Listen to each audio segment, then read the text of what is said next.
Korean peninsula are ratcheting up, with Pyongyang announcing it's conducted a successful H-bomb test. Donald Trump has hinted that a US strike on the north is possible. Mr. President, will you attack North Korea?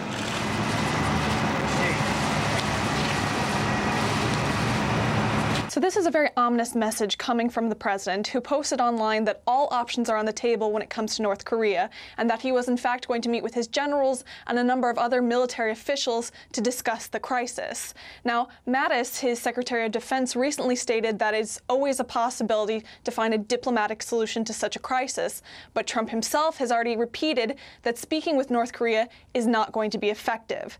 At the same time, we have a number of world powers, China and Russia, calling for all sides to show restraint, but Trump, it seems, is sticking to his guns and is going to continue to escalate the aggressive rhetoric that we've heard from him as of late. They will be met with fire and fury like the world has never seen. North Korea better get their act together, or they're going to be in trouble like few nations ever have been in trouble in this world, okay? And this man will not get away with what he's doing, believe me. Now, of course, this has already gone past just a war of words between Washington and Pyongyang. The U.S. has, of course, already bolstered its military presence in the region and continues to conduct drills with South Korea in the area, much to the displeasure of North Korea. And Trump received a lot of backlash for these comments, these aggressive comments he's been making recently, both abroad and at home. But on his side, the U.S. State Department did say that the way that Trump talks is just the only way to communicate with North Korea. Is he exacerbating the president spoke to him, to Kim Jong-un, in a language that Secretary Tillerson has said and said this morning, in the kind of language that Kim Jong-un will understand. But clearly, America's tactics have done nothing to quell tensions in the region. In fact, they seem to have escalated them, if anything. But it doesn't seem that America has any plans on the horizon to change their strategy with North Korea, leaving the rest of the world in fear that we could be getting pushed closer and closer to the brink of war. Let's discuss the latest escalation of tensions in the region now with Charles Shoebridge. He's a security analyst and former UK Army officer. Very good evening to you, Charles. I'm going to start, I hope you forgive me for this, with kind of a worst-case scenario. Recently, Senator Lindsey Graham said that if there was conflict with North Korea, the North Koreans would fire missiles upon South Korea, possibly Japan, and that thousands of people would die, that the US would be doing all the damage, though, upon North Korea. What do you think the actual capabilities are of North Korea at the moment? How far can they fire missiles, and what kind of payload can they deliver? Yes, it's a good quote to use because Senator Lindsey Graham, of course, has been one of those that has been more hawkish in saying that although that would happen, if there was a war, then America should still consider that because there would be thousands of deaths, as he put it, and the responsibility of that would lie with North Korea. At the moment, the situation is that although North Korea poses a threat to its near neighbours, it has just demonstrated, it would appear, a greatly increased capability in terms of the yield of its nuclear weapons. It claims that this weapon would be capable of being placed, it's being small enough to being placed on a long-range missile, an ICBM, that could presumably reach, as we know from their previous tests, their missiles can reach Japan, possibly could reach other targets, including Guam and places like that of American interest in the Pacific. But really the main threat, because that militarization claim hasn't yet been proven, but undoubtedly in the relatively near future that will become true. And so as time goes on, North Korea, if it is a threat, becomes more of a threat to a greater number of countries. But in a way, ironically, the main threat that is preventing or would prevent an attack on these facilities and on North Korea generally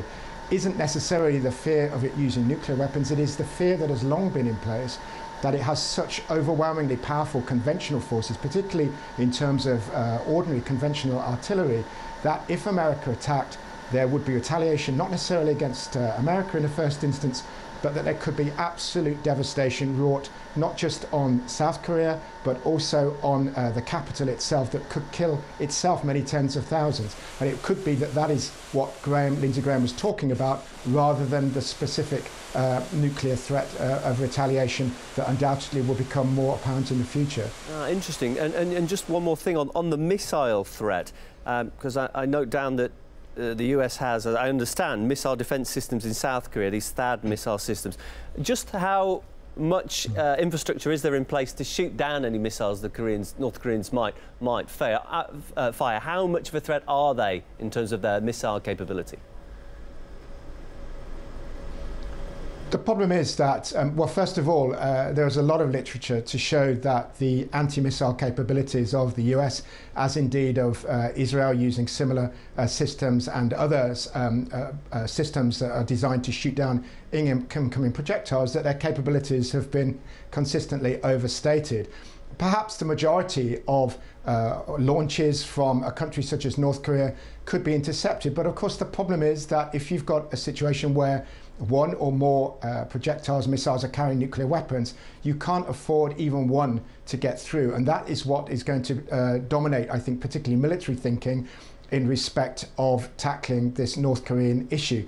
And of course, that is the essence of deterrence, which is why powers such as Russia, the United Kingdom, US, China, and so on, possess nuclear weapons, because there's always the danger that one will get through no matter how sophisticated a defence system, and that balance of deterrence then is, in theory at least, designed to keep the peace. And arguably, many would argue has done so, many would say the opposite perhaps, in terms of its relevance to peacekeeping.